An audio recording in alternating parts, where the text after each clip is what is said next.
Everyman Podcast. What up, baby? Ooh, big dog. Podcast. DC, what's up, brother? How you doing?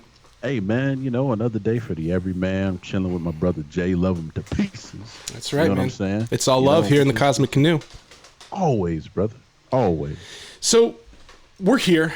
It's been a busy couple weeks. We've had a lot going on. We've had we've been launching things. We've been energizing things. We're building an even bigger canoe. And we had our first live stream this past weekend, this past Friday night, man. We did. That shit was fucking awesome, bro. It was great. Jumping in this Cosmic Canoe, man. You guys got to get on it, baby. You got to get on it. Everymanpodcast.tv, 8 p.m. tonight. Get here. That's right. Be in here. We got oars made out of fucking microphones. We need you with us. That's right. Come on, man. Tonight, 8 p.m. Tonight. If you missed the first live stream, tonight on Twitch, the Everyman Podcast, we're there. So now that we've gotten that out of the way, let's talk a little bit about what happened, what's going on. Obviously, as you can see on our second edition of the video podcast here, Daryl, where are you, bro? You back to work? What's going on? Dude, man, look, they think it stops. You know what I'm saying? The Everyman fucking work schedule does not stop, man. Nope. We're doing this. We're in the Cosmic Canoe. We're NFL Films. You know what I'm saying? We're all over. We're all over, man. And we're working. Everything that we do, we're working. We're clipping. We're dripping. We're clanging. We're banging, man. We're like The Rock 8.0. Dwayne Johnson. You know what I'm saying? It's like two Dwayne Johnsons. Yeah. He carries one gym with him everywhere. We got like 12 of them bitches, man. Because we need options. You know what I'm saying? That's how we work. What do you think the plural of Dwayne is? Dwayne-I? A couple of Dwayne-I? Yeah. I have to throw a few exponents up on that bitch. Yeah, I'd say I like it, but you're right, brother. We're United States is back in business. We're opening up. We're gearing up. I know we got a lot of every man and every woman in the Cosmic Canoe here with us that are all over the world. And you pop in, you hear the podcast, and it helps you hopefully get an idea of what's really going on here in the States. And we're getting ready to go back to work. I just got the call today, and I'm excited, and I wanted to talk a little bit about that. I always try to keep it kind of vague what I do professionally. That's one thing. Here's another thing. So, one of the things we talk about all the time is answering the call, right? Not literally picking up your phone. I mean, you got to pick up your phone sometimes, call your brother, your sister, your mother, whatever. Yeah. Right. Yeah. Sometimes in life, you're doing one thing, you're in the left lane, and then your boss calls you and says, "Hey, listen, we really need you to do this." And it's not the thing you were doing when you left, but it's a great opportunity, and it's an opportunity to push yourself forward. It's a challenge. It's new stuff. Yeah. You want it. And you know what I said? I said, "Give me the ball. Give me the ball, coach. Put me in. Give me the ball. Give me the ball. Give me the ball." Boom, boom, boom, boom. That's me with the ball. Boom, boom, boom, boom. Dribbling it. Hang on. Right there. Swish. That's what I'm talking about. When you get the opportunities, guys, take them. Take them, because you never know when they're going to come. It could come in the middle of the night. It could come in the middle of the morning. Doesn't matter. But you know what, Brother Jay? That's the plight of the fucking everyman. Woman, right? Look, you get the call, you answer the call, and you know what? You do it positively, you do it professionally, and you do it and you win every time you do it. That's the call of the everyman and the every woman. We adapt when situations come, and we capitalize on them, man. That's how we win. If you're part of the EVP movement, because that's what this is, you're in the Cosmic Canoe with us. The everyman is you. The every woman is you. You are us. We are all of the EVP. Hey, answer that call. You dribbling the ball, Brother Jay. You gonna dunk it, you gonna swish it, and they're gonna be like, "Hey man, where did you come from? Hey man, I was here the whole fucking time. Waiting in the wings. Just waiting, bro. You gave me the opportunity, so I'm about to put this thing through the hoop. That's it. That's all." And it's, I empathize with everybody still waiting to get back to work, and I know a lot of people lost their jobs, and it's I don't mean to be braggadocious by any means. I'm truly humbled and grateful to be able to go back to work. And I know everybody else is too. So, hang in there, keep your chins up, and just be ready when the call comes. And if they say, "Hey man, we need you to do this, we need you to do that," just take it with open arms and do the best you can. And it's one of those things where I'd rather have it than than not. You know what I mean? Hey, stay hungry. You got to stay hungry, man. That's and right. humble. You know Hungry, what I mean? hungry and humble. Speaking of hungry, I want to touch on something here. A little personal note about the live stream. We're going to talk about the live stream here. So on the Everyman Podcast live show Friday night, Daryl texted me, a little bit beforehand. He goes, "Hey man, you hungry?" I'm like, "Yeah, dude, let's do it." So he's like, "I'm stopping at Mickey D's. What do you want?" I said, "Hook it up with the double quarter pounder with Big Mac sauce, okay, and the large Coke. Bring it over, devour it, okay. I'm pumped up, ready to go. Learned a valuable lesson. Don't eat a double quarter pounder with Big Mac sauce before you get on a live stream because it can upset your tummy." And I don't know if any of you guys heard it, but my shit, it was offensive how loud it was. And there was one where I know I went back on the live stream and I watched it and I could hear it. It was so loud. Rumble. Yeah. That second one. It was so bad. You turned over and looked at me. You're like, "Bro, you okay? Is it go time?" Your stomach wasn't even like near the mic. You sat back and it was still like, blah, blah, blah, blah, blah. Yeah, it was bad. It was bad. So, while I love McDonald's and I love Mickey D's, I learned a valuable lesson that I'm going to apply to tonight's live stream, which is no double QPs before the pod. That's a no go. I keep saying that's my bad, man. But sometimes man, I put it in there. They be calling me. Well, man, sometimes the call of the Golden Arches is too strong. But I get this. Sometimes I'm just excited. I'm ready to go. I'm like, fuck it, give me 2, let's go. And then I see what happens. But you live and you learn. Answer the call, man. And then sometimes say no, thank you. Hey, man. Sometimes you're right. You just gotta be like, hey, not today. Not today. And one of the goals. So we're working on some little events and activities and stuff that we're gonna be doing on the live stream. One of the things that the first event to help reach our goal of 100 followers on our Twitch stream is when we hit 100. Big dog Daryl Campbell, DC himself, is going to do the live McNugget challenge. Now, if you checked it out live on my Instagram before we went on Friday, you'll know the big man can eat. And I'll tell you what, a lot of people watched that and they enjoyed it. So what we're going to do is when we hit 100 followers, live stream, 120 nugget challenge. 120 is going down. And then we're going to issue the challenge out to the people. So if you've ever wanted to see a grown man eat 120 McNuggets, tune into the pod on Twitch tonight. Give us a follow on Twitch. And pretty soon you're going to see it. We're stacking them up, so I don't think it's going to be long. I hope you're ready, dude. Bro, I'm ready, man. See, that's the thing. It's like, I'm clamoring. I'm chomping at the bit for it. You know what I mean? So those numbers go up, and then you know what? Everybody in this cosmic canoe is gonna see me get down with these nuggies, man. With these nuggies. Get down with the nuggets, yeah, man. It's time for you to put your mouth where your mouth is. Where my mouth. My mouth is. Pretty sure that's put those nuggets where your mouth. That's right. Put that nugget where your mouth is, son. Yeah. Let's see what you got. I can't wait for it. And what was awesome, man, about the live stream is like we had people from all over the world popping in. We had our French Everyman.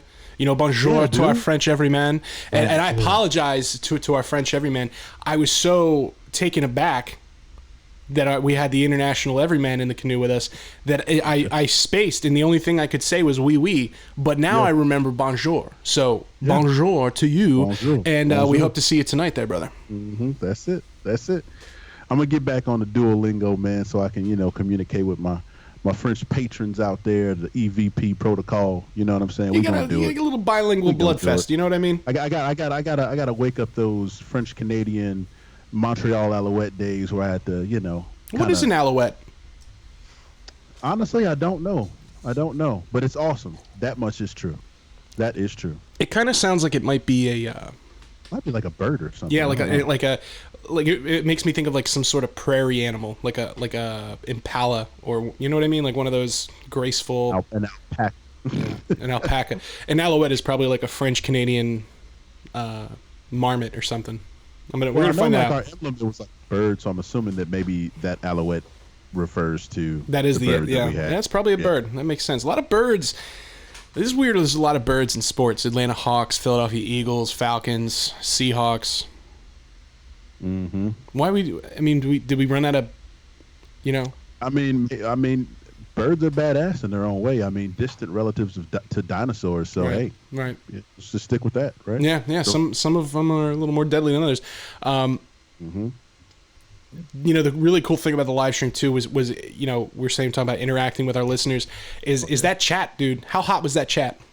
The chat was fucking amazing, man. The cool thing about it is all the people that interacted, engaged with us, right? And then the patience, man. I gotta say, love you guys for your patience. It's the first time we're in the Cosmic Canoe doing a Twitch live stream, and you guys were with us every step of the way, giving us time to react and respond to just about every last one of those. So kudos to you. You know what I mean? Kudos to everybody. Yeah, it was awesome. It really was awesome. And Daryl, you, as an athlete, you're a performer, in a different way, coming from the stage of music. The one thing there's this drug of performance, and it's the thing that makes musicians drive 10 hours with 5 other dudes for $30 to perform for 50 people. I mean, there's the thrill of performance and the thrill of making people happy. And when you get to a chance to interact, and share these positive thoughts that we've been having, and just that idea of the everyman, and then to be able to mix it up and talk about whatever, and then our listeners are right there with us, and we're all together, and it's just we're building a headquarters, you know what I mean, for everybody everybody come and meet us, meet us at the right time, and we are all in it together, and we're gonna have a good time. We're gonna blow off some steam, we can laugh, we can joke, and we can get into anything, and nothing's off limits. We're open to talking about everything that's going on, and it's so tonight 8 p.m. Eastern. If you're hanging out looking for some little bit of entertainment, pop over to Twitch, the Everyman Podcast, and we'll be chilling with you. One of the things we got into, and I've gotten some feedback on this that people think I'm trolling, is I want to talk about Nicolas Cage. Dude, absolutely. Talk about him all day. So here's my theory, and I will not relent on this. Nicolas Cage is the greatest film actor of this generation. That's my opinion. That's my hot take. And I'm armed now with some statistics to back it up. Okay? So the reason Nicolas Cage is the best, you got to, first of all, when you're trying to rank anything, you got to go with what is the goal here. Okay? Yeah. If the competition is to who can make the flattest piece of board, you're going to need a level to measure it. Right? Absolutely. And you're not gonna make the measurement of what's flat. You're not gonna use a protractor to do that. You're gonna use a level. You gotta use the right tool for the right job. All right, we're getting geometric here, guys. We're gonna do it. Granular. The goal of a film is to turn a profit. Okay? Now, that's what Hollywood does. The whole thing in Hollywood is an operation to invest money into something, into a story, market it, sell it, profit from it. And the fact that it's some beautiful art in the process is great, but here, in America, that's our incentive to do stuff is to be profitable, to make the most we can make, right? Absolutely. So Hollywood is a numbers, bottom line money deal. All right. If you can't draw, it's just like in pro wrestling. They talk about who's the greatest professional wrestler of all time. Well, is it the guy who does the moves the best? Or is it the guy that puts the most butts in the seats? Well, butts in the seat, bro. In professional wrestling, it's who puts the butts in the seats. And no one at any point has ever been able to put more butts in more seats than Stone Cold Steve Austin. Therefore, in the eyes of wrestling, Stone Cold is number one. Were there guys that did the job better? Technically, sure. Absolutely. It's just like the NFL. Well, this guy might have done this better. This guy might have done this better. Yeah, well, how many championships did he win? How many tickets did he sell? How much money did they make? How much did they draw? I'm going to talk about drawing power. Drawing power is what gets you out of your seat into another seat and pay for the privilege of it. That's drawing power. All right. Nicolas Cage is the 29th highest grossing leading man ever in all of Hollywood. Billions of dollars. And he drew more money than anyone over a longer period of time. Does he make some bad movies? You goddamn right. And I love them. I actually might like the bad ones more than I like the good ones. Yeah. But the fact is, the man is a hit maker, and he's been a hit maker since the early 80s all the way up till present. So when I take in, it's like a power ranking. I'm taking in the drawing power. Right. I'm taking in how many movies has this guy been a leading man in? How many sequels has he made? A sequel is an indication that you're making something profitable. So when they make it once, let's just do it again. Let's get another one. He's a franchise leading man. Not only that, he is extremely eccentric and believable. So if the goal of acting is for me to, 1, purchase a ticket, 2, believe what I'm seeing, even if it's just for 90 minutes to alleviate my stress, the man is number 1. Well, let me just side note here, Brother Jay, just to kind of, throw a few more coals on the fire, a few more pieces of wood in that bad boy. Think about anybody that who has, and I'm going to take Ghost Rider here for a second, just because it's had such a profound effect on my existence as a human being. Okay, and it's also partly because I'm a glutton for candy. Okay, drinking jelly beans. Who do you know has done that better than Nick Cage? No fucking body. I haven't seen it on film anywhere else. Nobody's ever done it. He has done it the best because he invented it. I'm 38 years old and I'm still promoting what he did. It's awesome. And then also, let's talk about this. Along the same lines of eating things, who else do you know has consumed a full-grown cockroach and did it the best?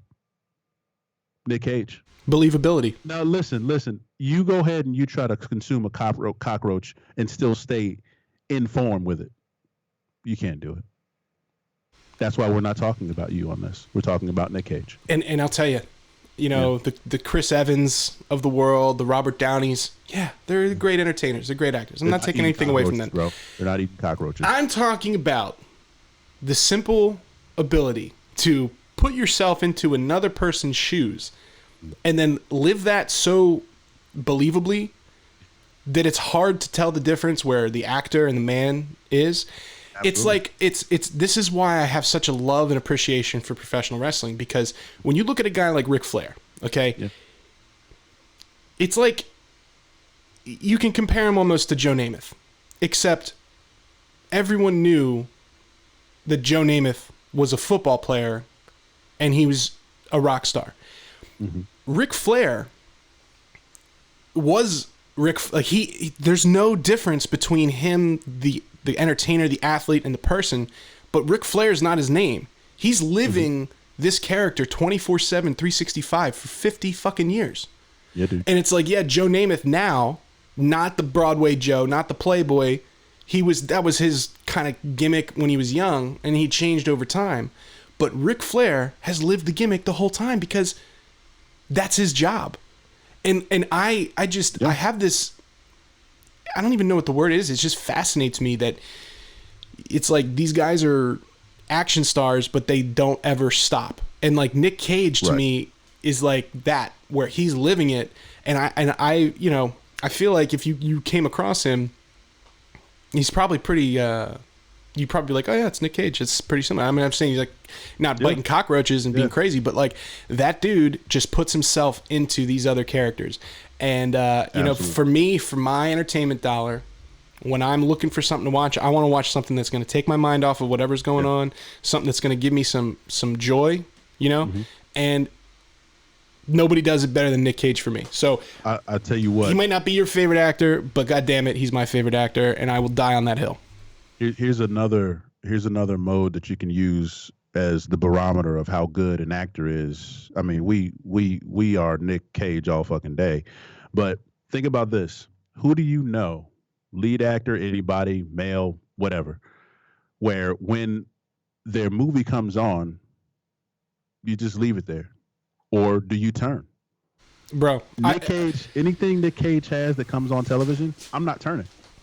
You can pretty much bet your ass. I'm not turning. It's staying there until it's finished. That on TNT, I can't tell you how many times I've watched 70% of The Rock or Gone in 60 Seconds on TNT. The man is just he's evergreen, and I appreciate the shit out of him. And I hope one day, maybe we'll get Nick Cage on the Everyman podcast. We'll give him a paddle hop in the canoe. I think he'd love us. We have enough room in the canoe. We definitely have enough. Matter of fact, I think we have, I'm almost positive we have special seating for Nick Cage. It's right between me and you. That's the special seating. You're absolutely right. It's right here. Right here. That's right here. I'm getting pretty good at knowing that the camera is opposite of where I'm pointing. So this is where he would be. Yeah, man. Yeah, I had after the live stream, we were talking about Nick Cage so much, and we kind of got onto a Steven Seagal thing, and then we discovered together that not only is Steven Seagal, certified Aikido master and film legend, he'll kill you, like with his hands, he can do it. Like he's also an incredible songwriter and guitarist, and not only he's not just into blues or rock and roll. The man gets around. He's doing reggae. Reggae. My girl, come on, Lollipop. Come on, dog. Listen, songs from the Crystal Cave. Buy it. Don't even question. Just buy it. Get it on Amazon. Get it on Apple Music. It's a hitter. And I spent some time listening to it over the weekend just to really familiarize myself with the great man's work. And I'm gonna do a Steven Seagal drum stream on the Everyman Podcast Twitch. So.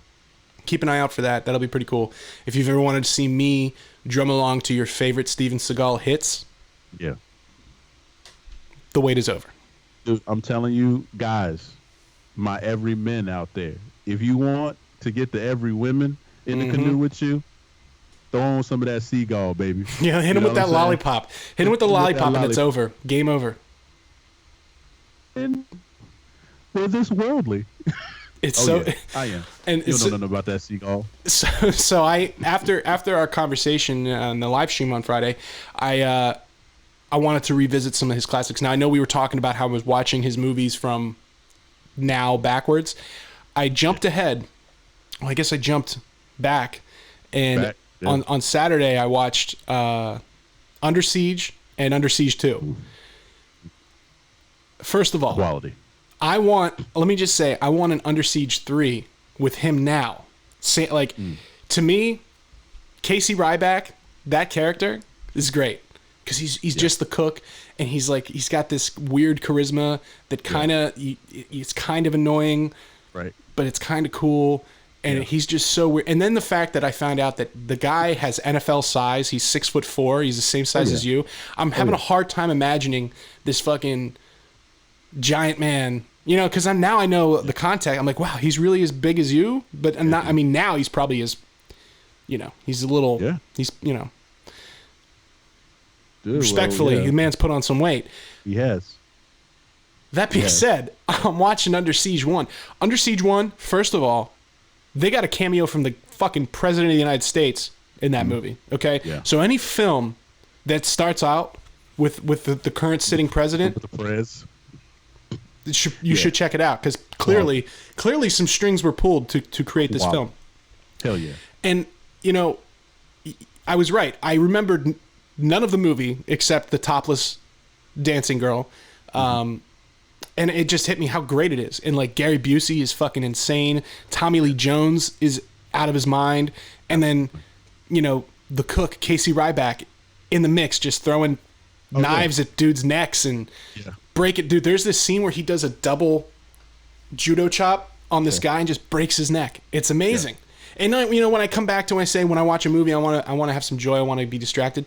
Yeah. It makes me laugh. I know it's not supposed to be funny, but its shit is so funny. And then I watched Under Siege 2, Dark Territory, which is essentially the exact same movie as Under Siege 1, but told on a train. And in the 90s. They did this with Speed. It was like, okay, Speed on a bus, and then we're gonna do it again on a boat, and then that didn't quite work.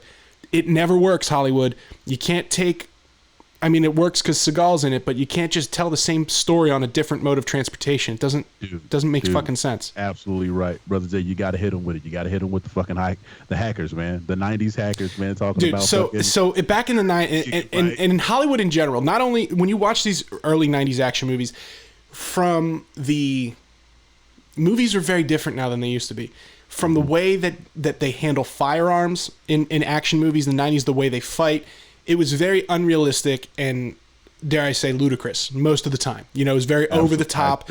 And then more recently, the movies like John Wick, he's actually training with firearms to do that shit, and he's firing off and shit like that. Practice. Yeah, I mean, like, he's shooting off, like, they're really doing that shit. He's really operating those guns. He's really fighting. Like, that's some real crazy shit. 1992, 93, they're not doing that. So one of the things in the 90s that was so popular was like the idea of the hacker, the computer hacker. And we've long discussed our passion for that, especially the movie Hackers with Angelina Jolie. If you want something good to watch tonight, guys, after the live stream, pull up Hackers, get it on Amazon Prime for $2.99. Fucking great film. But they just, nobody knew what they were talking about yet in 1992. No one had any idea what was inside a computer or how a computer works. So to anyone, you could just read off the back of a Gateway computer box and say some shit, and it sounded about right. So in Under Siege 2, Dark Territory, I love to give the subtitle too, you know, the Dark Territory. So Dark Territory. And Dark Territory, of course, is where trains operate, where there's no radio. I don't know. The canyon it cuts off the radio frequency, so they call it the Dark Territory. Dark Zone. It doesn't really make sense to me. Stealth train. But it's a stealth train. So basically, this computer hacker who works for the CIA takes control of a weapons system, satellite. The CGI on the satellite is amazing in the beginning sequence. It's like, it's so good. And there's a scene, he's trying to blow up a plane from the air. This terrorist is like, I'll give you $100 million to kill my ex-wife. She's on this plane. So he's like, okay, and he's very like charismatic and like, ooh, he's very goofy, you know? And he's got like that 90s, the beautiful 90s hair, that Seinfeld look. And he's like, okay. First he puts a CD-ROM in, and he's holding up the CD-ROM, and he's like, you could fit so many things on this, but I'm using it for evil. And he puts it in, and he starts firing off the keyboard like, gigabyte of RAM. That should do it. That ought to do it. Hits enter, and then he hacks into the password, and then the plane blows up. And I'm watching this. I paused it. I had to rewind it because I was laughing so hard to hear it again to make sure I heard it right. And then I videoed it and sent it to you. I'm like, dude, I'm dying. This is the peak right here. Done, man. I was falling over because when he hits with the line, it's just like, oh, gigabyte of RAM. This should do it. And it's like, what are you doing? What are you doing with this gigabyte of RAM? How does the gigabyte of RAM interact with the space weapons system? And, you know, I don't want to get into any political stuff, but, you know, people were critical when the idea of the Space Force came out. Listen, guys, the idea of putting weapons in space is not a new thing. They were talking about it in 1993 in Under Siege 2. It was like the whole crux of the movie. They talked about, what was the James Bond movie a couple years... This is an interesting one. Remember the James Bond movie with, I think Malcolm McDowell was the bad guy, and he was like a media tycoon who put those satellites up into space that were just weapons, and then then he manipulated. This really crazy thing that seems totally unbelievable to me, Daryl, is this media tycoon used his vast resources and control of the media to kind of incept people's thoughts on something and then trick them into supporting something. It's weird. It's just crazy. That's totally fiction. It's fiction. That doesn't happen in real life, guys. No. Never. I've never seen it. So never. But the Space Force thing, you know, they've been doing that for a long time. They've been psychologically gearing us up to accept space-based weaponry. So, you know, don't be so alarmed there, because it's a thing of the past. But so I purchased a bunch of Steven Seagal films. I downloaded about a dozen. I'm going to be going through them. I got one that I'm going to watch here today. It's called Beyond the Law. Oh, now I know you're familiar with. I know you're familiar with Above the Law. Okay, Steven Seagal's now beyond the law. He's beyond it. And there's only one man who can be his partner, and that's DMX. Absolutely. Who else do you know that's beyond the law? The Dog Man. The Dog Man X. He cometh, and he's above the law. He's beyond the law. So listen, you know, we got Steven Seagal over here. He's bridging gaps. He's building bridges through communities. He's connecting everyone. He goes to Japan. He goes to China. He goes to Russia.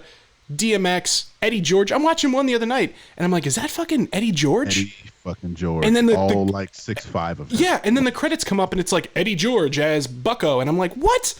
That is Eddie George. Like, I don't know how he gets these guys in his movies. He's got one movie called Sniper Elite Ops, and you know, it's all one word, but there's a colon. It's very weird. It's just all very confusing because there's another line of sniper movies. But he brings these old wrestlers in. Stone Cold. There's a couple of great ones with Stone Cold we talked about in the live stream. This is, if you're passionate about that kind of bullshit like we are, Everyman Podcast live on Twitch is for you, my friend. I feel like if you watch a man hit someone else in the throat like 100 times in 2 seconds, he fucking rips a guy's throat out in Under Siege. Bro, like I wanna work with you because you did that. He literally. Let's see that happen. And it happens so quickly that I don't understand how the physics of it work. But he somehow grabs this guy's throat and just pulls it, and the whole thing comes out, and the guy just drops dead. That's like Patrick Swayze in Roadhouse. Yeah. Like when he like gets that guy, and he's like, fuck you. But like, are you getting your nails in there? Like, I just want to know the technical process of ripping a throat, just so I know it, so I can avoid it. So I can. Dude, I don't want my throat like right now, and I'm like, I don't know how I would get in there. Bro. I tried to. Like, I can't. I don't know. You would need some sort of razor sharp nails to get in there. You need to be like Wolverine with the tips of your fingers to do that shit. Well, even if you did, you wouldn't do it as clean as they do. Like they pull out the whole thing. It's not like. And I'll tell you, it's intact. I'll tell you one more interesting note about Steven Seagal is I'm looking through all these the covers of his films. There's a common thread of him aiming a gun. Like that's like pretty much if you just pull up all of his movie covers there, it's like all him aiming a gun. But I started to notice it's either him aiming a gun with a ponytail, clean shaven, or this weirdly shaped goatee that he does, which is like, and I'm gonna step away from the mic here. It goes like here only. Yeah. It's like a wide one without the chin. It's a very strange. It almost looks like it's painted on, or it's like a stick-on goatee. You got to think about too. It's holding the gun or holding a samurai sword. Yes. Right. Yep. Like like it's e-shopping network, whatever, and then he holds all of those items just like he holds the fucking guitar on the cover of his album. Yes. It's insane. You can't tell. Like the cover of his album, "Songs from the Crystal Caves," could very well be a movie. I mean, it should be movie. Yeah. And you know, it's funny. We were watching Under Siege 2, right? And my fiance kind of was like half paying attention. She actually enjoyed the first one. She was like, that was a really good movie. I was like, you're goddamn right it was. It was great. Right. Now it's all downhill from here, baby. That's it. This was the fucking pinnacle. It's going to be a long 2 weeks, okay? We watched Marked for Death. Holy shit, Marked for Death. He just, again, he goes from like being a cop in a shootout in Mexico, accidentally killing this prostitute, then he's confessing to a priest, and the next thing you know, he's cutting Jamaican voodoo lords' heads off. It's like, it gets escalated super quick. And then, like, you know, I mean, it kind of reminds me, again, I don't know what was going on in that time period, but it's like that Predator 2 vibe with Danny Glover and the voodoo. Like, you could almost put Marked for Death, you could cut that into Predator 2, and it would just be one fucking great movie. Yeah. You know, it's hard to tell which one's which at certain points. They're just so absurd.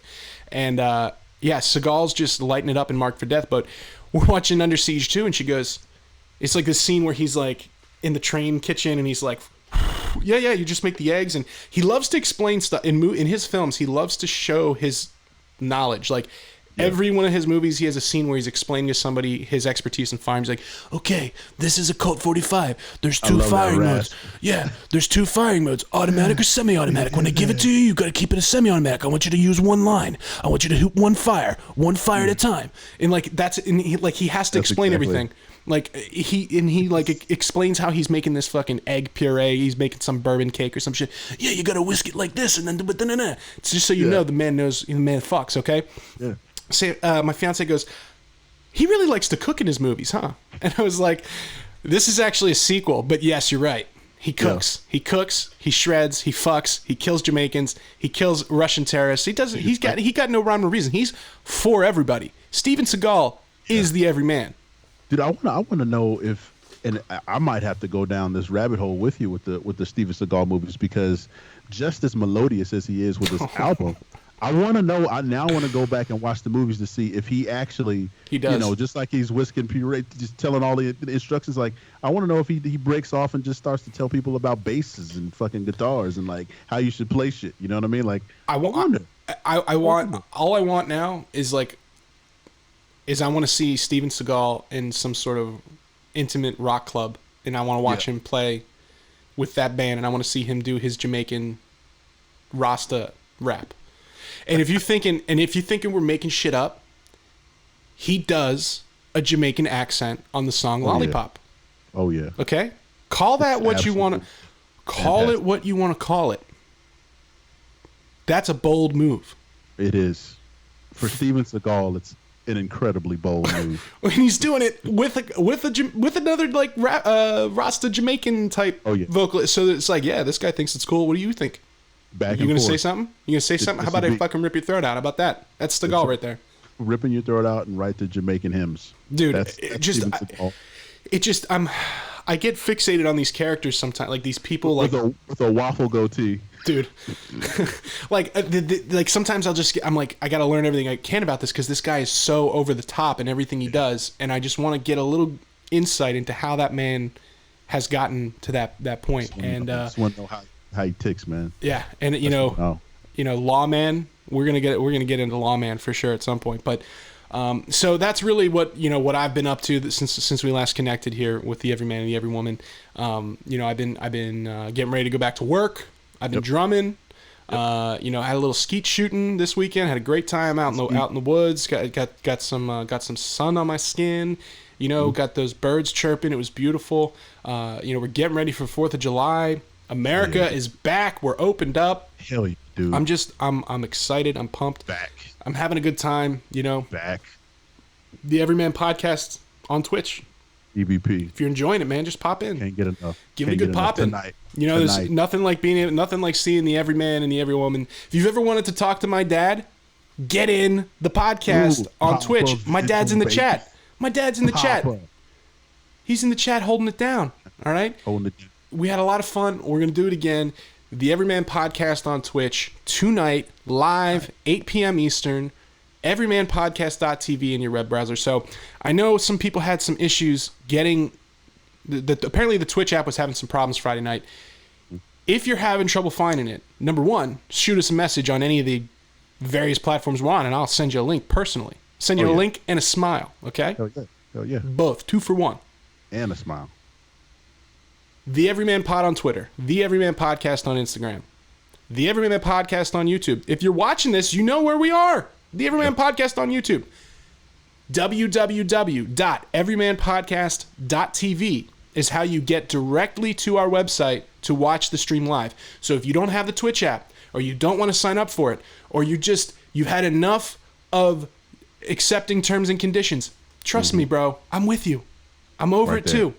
Right there. www.everymanpodcast.tv, live on Twitch, 8 p.m. Eastern, tonight. Hop in the canoe, grab an oar. We're going to be talking. We're going to be chopping. We're going to be clipping and dripping. All of those things. All of them. Here. Right here. You see that? I did it. I nailed it. Nailed it, baby. That's what's up. So, Daryl, it's been a real blast. I'm pumped. I hope everybody is as excited as we are that this great country of ours is getting back to work, and I'm excited. I'm excited for what the future holds, and let's all have a great day. Let's pump it up. If you're getting ready to go into work, kill it, crush it, dominate it, take its name, don't ever call it again. That whole bit, do it, and we'll be here with you tonight live on Twitch, the Everyman Podcast, 8 p.m. Eastern, if you want to get a little bit more of the goods. So next couple weeks, just want to tell you what's going on before we close it down today. Yeah. We got some returning guests coming on the show, okay? We're going to have a Booty Wipe special coming up. July 1st, okay? Booty. We've got some of our past guests that are coming back. Zach Rossi's going to be coming on. Rob Nichols is going to be coming on talking about filmmaking and digital production in this wonderful world we're in. So, as we've been getting the live stream up and going, the interviews are coming back. We're going to be pushing forward, and I can't wait. I'm so excited. DC, I love you, bro. Love you too, man. Let's get it, man. Have a good day. Let's go. Let's get it.